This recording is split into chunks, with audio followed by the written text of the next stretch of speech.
Welcome to the Kayla Ambrose Show. I'm your host and your travel guide to the other side, Kayla Ambrose. And welcome back to another episode. Today I'm going to mix things up a bit, talk about a different topic altogether, which is I'm also an interior decorator. Some of you may know that and some don't. I'm an intuitive interior decorator, meaning because I see auras as well as love good design, I'm able to take clients' homes and help them redesign a home that they love from the inside out, meaning that I see the aura of the client and their family and the aura of the home and show them how to use color, form, function, and good design to make the home of their dreams.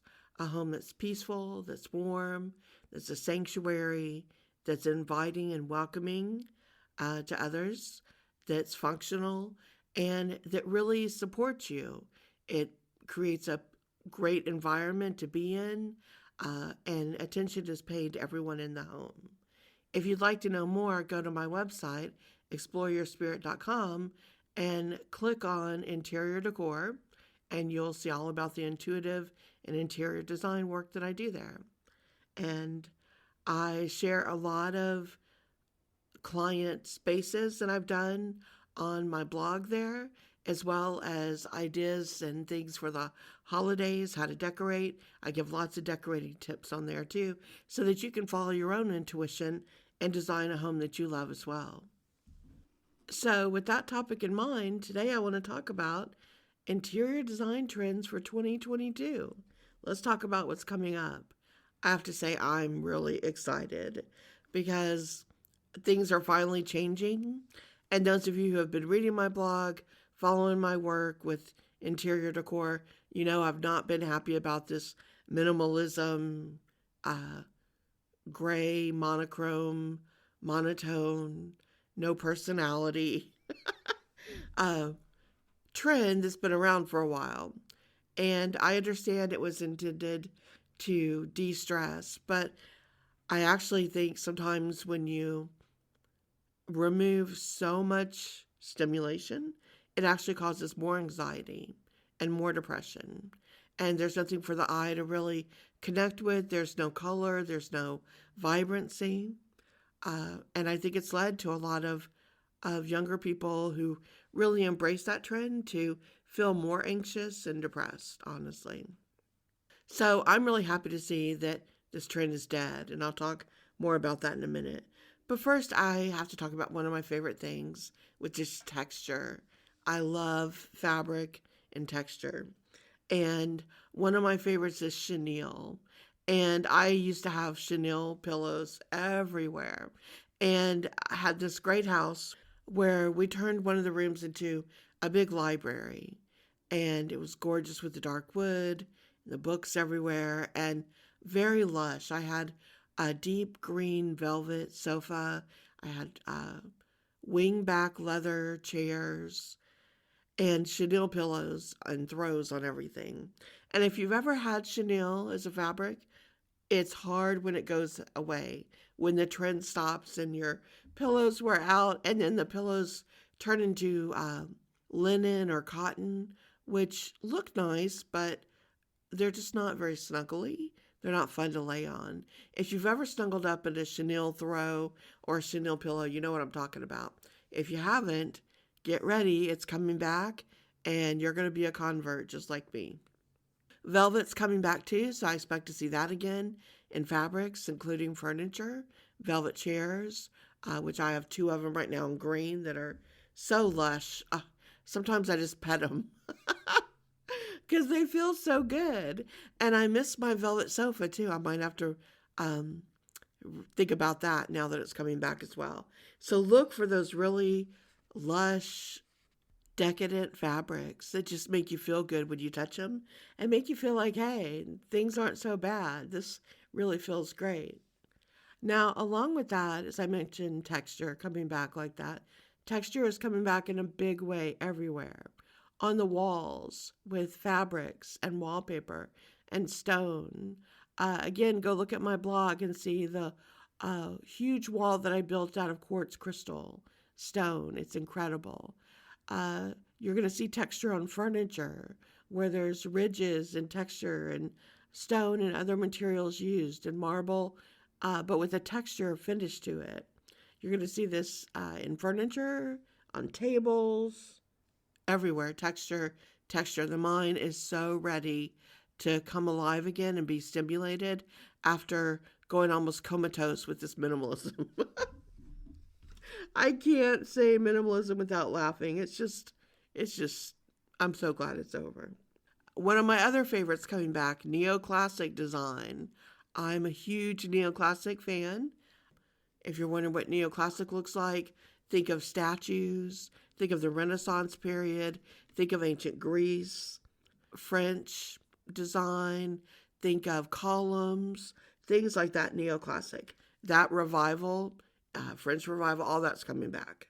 Did I mention colors coming back? Color, color, color. Jewel tones are here. Those gorgeous blues, those deep burgundies, the greens.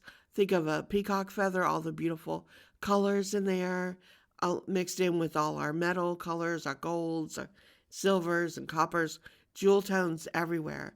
And on top of that, coming in 2022, lots of bold color, bold patterns, stripes, plaids, but in brighter and bolder colors. And you'll see this a lot in the wallpaper, but also in fabrics to go on chairs, ottomans, accent pieces, bold, bold color. And we're going back into that time where bold was better, and you're going to see some rooms that really pop. Think Palm Beach, those colors for the really bold, and think Laura Ashley for those that want that look, but a little more subdued with the florals in that way. And Laura Ashley, that style also gives a hint to vintage of times gone by. And that's also coming into play with antiques that are making a comeback and vintage pieces. Part of that is necessity because of the supply chain shortage. And if you've tried to order a sofa or any type of furniture right now, you see how long the wait is. And it's only getting longer with this supply chain problems. So a lot of people are turning to having a vintage piece of furniture restored and redone, or buying vintage now and going back out and looking for antiques and mixing the old with the new. Because minimalism is dead, because gray is dead, and colors coming back, it's also more of a time to show personality. And so when you mix these old pieces in, you're showing a bit more of your personality. One of the defining markers of this past decade, along with minimalism, was fast fashion and cheap furniture. And the trend was to buy cheap and buy new. And what bothered me most about those trends was every Instagram photo you looked at, it was meant to look as identical as possible. Take all the color, all the luster, all the energy out of the room, make it really drab, and then copy it. And so every person's room you would saw that was done was almost a carbon copy. It was almost like, let's have no identity, no individuality, no personality. We're just gray and monotone, and everyone's feeling the same. And that's just not good. That's not good for the mind. It's not good for the spirit. It's not good for creativity, to have freedom of thought. It's like we will assimilate, we will all be the same. And I think we're having a revolution going on now where color and design is going to say, I don't think so. It's time for me to show who I am and what I love. I see this with a lot of, like I said, the Palm Beach vintage coming back. If you want to see pictures of what that looks like, go to my blog. You'll see Palm Beach, design I did. So I like to call the new style character building, meaning we're mixing in pieces that mean something to us. We're mixing in vintage. We are bringing in the old with the new and mixing them in a very elegant way. And gone from the carbon copy, look like everyone else, the new trend is look as individual as possible. This shows that you have a sense of style. It shows that you have sophistication. It can show your status in the world. It shows who you are and where you've been, because travel will be picking back up this year and people will long to bring back souvenirs from their travels, showing where they've been and to display them in their homes. This is going to take place of another trend that was going on for a long time, which was displaying photographs in a very large way in your home of yourself and your family. And instead, it's going to be more about art and colorful art and wallpapered walls and bright pieces and textures. Maximum vibrance, maximum shine, less about photographs of oneself and more about photographs of things that inspire, art, photos of travels, photos of beautiful places and things, more about inspiration and less about the self in that way.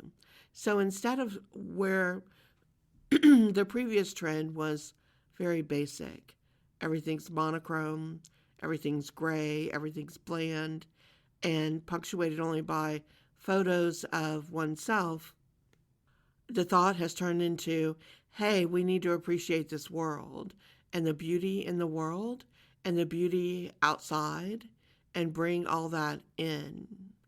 And so we're going to do that by color and vibrancy and maximalism, showing all these beautiful textures and woods and patinas and metals, and mix all that together to make homes that have a vibe to them, that have energy. The homes tell a story. So instead of a photograph on the wall saying, this is me, we know it's you. We're standing here in your home looking at you. We got it. Instead, we want to know more about living, and do you live well? And how do you express that in your style? So that's really what's going to be another big change that you're going to see. As far as colors, any color is going to be popular and beloved, but green is really going to be important this year. And every shade possible. Go with green whichever way you want. And it's all about bringing that feeling of the outdoors in as we have more time at home still, working from home, and wanting that energy of green. We're going to put it in our design in every way. And we're also going to dedicate space to improving our outdoor space, creating indoor-outdoor rooms, screening in rooms, whether it's a patio, a deck, something where we can have furniture out there, but somewhat protected from the elements, where we can leave the doors open with the screens and let the air flow. So we'll see a lot of attention to outdoor rooms becoming functional as indoor-outdoor rooms. As far as sleek accents and hardware, black is going to continue to make a statement. We'll see that in touches everywhere, where black is still a predominant color in this way. As we move away from gray and into more happier colors, we're going to see furniture in colors as well. Starting with the rich caramel color that you're going to see in a lot of leather. You'll see chairs and sofas in that warm caramel or butterscotch type of colors. And really everything warming up. Coppers, the metals are warmer, paint colors are warmer. Everything's about coziness and looking very elegant and sleek with leather, and then these gorgeous textures mixed in, and very warm and inviting. Along with this bringing in of the metals, we're going to see more and more bar carts making a big display. Bars used to be built in, like in the living rooms. There would be a bar, sometimes a wet bar. You're going to see those coming back as well. But bar carts will be really big because they're so versatile. They're on wheels that can be moved around. And there's such a hot trend right now with bourbon and whiskey clubs that you'll see that color of bourbon in the furniture, in the leather sofas, in leather placemats and leather tablecloths, leather pillows. I just had a leather pumpkin that I love that I had out for Halloween and fall, and just gorgeous, so different. So you're going to see leather and all types of different accents and accessories like that. Bar cards are so versatile, they're going to be used everywhere. I recently recommended to a client last year who was creating a nursery for a new baby to use a bar cart in the nursery. It was great. It's on wheels, it had 3 levels, could hold all of the baby's supplies and sit comfortably next to the chair that she had in there. So think outside the box with bar cards. You can use them for so many things. Intuitively, what's most exciting when I see color coming back, and I gave a talk about this last year at a color group, an international color group that I belong to. I shared with them when I see gray coming back into style, it shows that a dark time is coming for the world, that people are going to feel more stressed, anxious, and depressed. And the gray color starts to come in first. And you see this then radiating out into the world. So you can predict by color what's going on in the world. So now that color and tone and vibrancy is coming back as well as maximalism, that indicates optimism and hope for the future. It also indicates a feeling of being comfortable spending more money and being able to bring that color into your home. When we bring in color, we enjoy it, and then those trends move after several years. So we like to replace with different colors. So we're upgrading a little more often versus if we stick to just, say, a brown or a gray. So it shows optimism in the world and that we're feeling good again and ready to do more and to show more and to entertain more. This also corresponds with wallpaper. When you see wallpaper, it means you're willing to commit to some colors for a while, putting them up. I just did a gorgeous bathroom of my own where I did banana leaf wallpaper. Big, bold. The greens are so lush and inviting. You can see that on my blog as well on exploreyourspirit.com. Along with color, like I mentioned, plaid, stripes, all types of patterns are back, bigger and better, and in many different new color patterns as well. And what excites me about this is it's also coinciding with formal dining returning. No more casual eating on the couch with a pizza. It's back to times of formal dining. And we're going to see that at homes as well. There's a big change of not wanting all open concept where everything is displayed when you walk in and you see living room / dining / kitchen, everything. There's a trend to go back to having formal rooms that you can actually decorate and display and make special. And the formal dining room is returning. And again, it's a show of who you are, and it's an ability to show I know how to entertain. I know how to do so with style, class, elegance. So we're going to see fantastic designs coming out from designers of how to set a table and using all these bold textures. So lots of different settings. Bring out the fine china, mix in some bold new patterns with it. Don't be afraid to mix and match with some everyday china with some fine china to make it a little fun and funky. That's the part. Expressing your personality, old and new, mixing together. That's what it is. If your mother has china she wants to get rid of, take it and use it. Mix it in with yours. Make it fun. It won't just be about laying your china out, though. It's about decorating the entire table. Gorgeous centerpieces, using those beautiful new textures in runners and placemats and napkins, using bold colors, the fabrics even on the furniture in your room. It's pumping it up about 100 degrees from what we've been used to with no formal dining and very little on the table at all. We are swinging back in the other direction in a big time. And if you haven't been the hostess with the mostest, learning how to throw those dinner parties, start brushing up on it because it's coming. And it's going to be very popular and having a real dinner with people is going to be a thing again. So it's a time to gather together and have communication and get to know other people over a dinner. And again, displaying who you are and what you love in your very bespoke dining pieces. Maybe you've got these gorgeous linen napkins that you bought in a market in France, or amazing crystal goblets that are from Ireland that were your grandmother's and have now been passed down to you. Very bespoke patterns in china and other touches like this are going to be very meaningful and invoke conversation and connection. And this is how we all learn to go back to having a sense of respect and dignity and understanding for each other as we communicate and share in a warm space while breaking bread together and having some wonderful discussion. It's time to bring everyone back together again.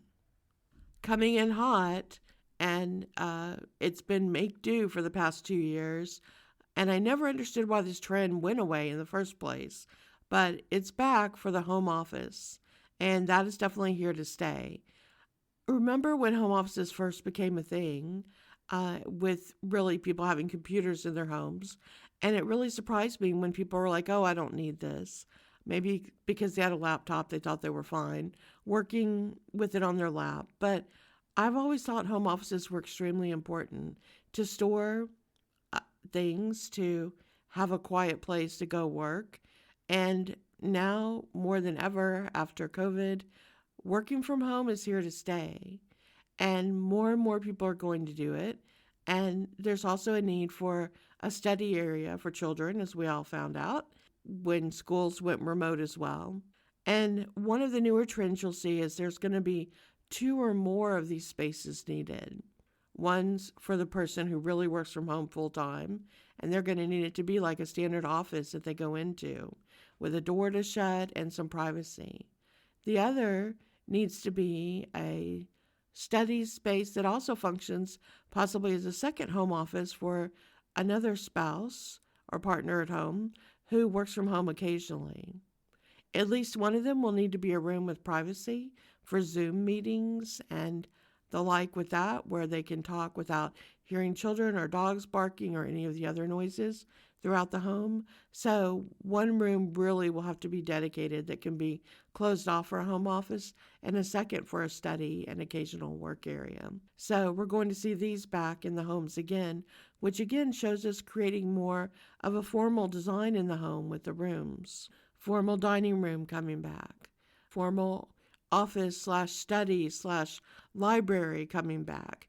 Going back again to these distinctions. And each one provides an amazing opportunity to bring in different colors, different styles, tell a story in each room independently, which we couldn't do with open concept.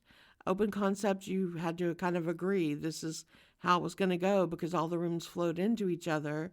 So you couldn't have some of the styles that are classic, that have been around for hundreds of years.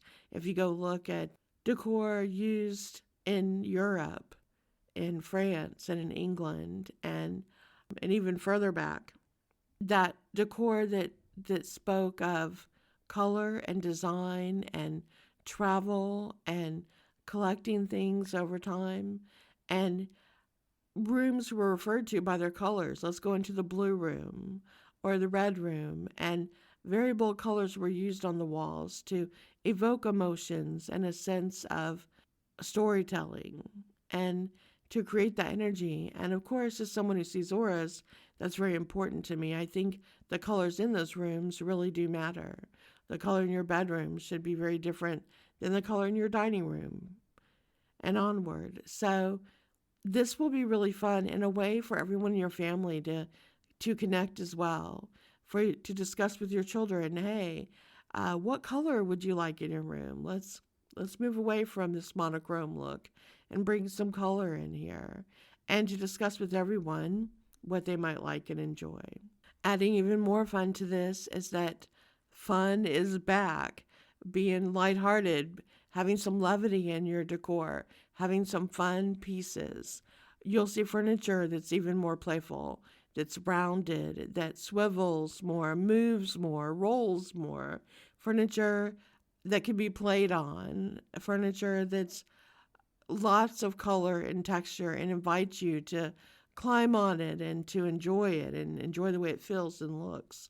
So you're going to see more playful pieces coming, as well as vibrant pieces that are full of texture, that are show pieces, that are not as much to play on, but are playful in their look as well. Combine this with the neoclassic, and you really, really get to look at some fun, funky trends. And nothing I love more than to mix those two. Picture a column with a bust of, or a statue on top, mixed with the boldest colors and stripes and patterns behind it that you can mix. Leopard print chairs. Think a little bit rock and roll next to some classics, mixing in like that. That's where we're heading. I hope all this talk inspires you to think about your home and where you're going in 2022. What colors are you going to bring into your life? What fun? What textures? This will be in interior decor, but that also plays out into fashion. It also plays out into everything you do, and that you're going to see one follows the other of these trends. So, how are you going to bring this imagery into your life? And are you ready? Are you ready to let go of the gray, of the monotone? Are you ready to shake that off? Loosen that energy. Don't play it small. Don't be minimal. Don't be bland. It's time to wake up. Embrace life. Embrace having some color and some fun and getting out there and showing the world who you are. And you're going to be doing this in your home as well. I'll be sharing lots of color and tips on design in my blog on exploreyourspirit.com. Rolling out always for the holidays, I'll show you decor that I'm doing and other patterns and designs along the way. So feel free to check in there. If you haven't subscribed to my podcast yet, please do. And as you see, I talk about a little bit of everything, but always with a metaphysical and spiritual design behind it all. And that's why I do my intuitive interior decor as well, mixing in what I see in people's auras into the home. And please sign up for my free newsletter, because I share there the links to go directly to my blog, showing you all of these designs and other articles, as well as letting you know about new shows, new classes I'm teaching, books coming out, and all that good stuff. So that's the best way to stay in touch with me more than any other way. I'm wishing you all the best and a very happy, color-filled home.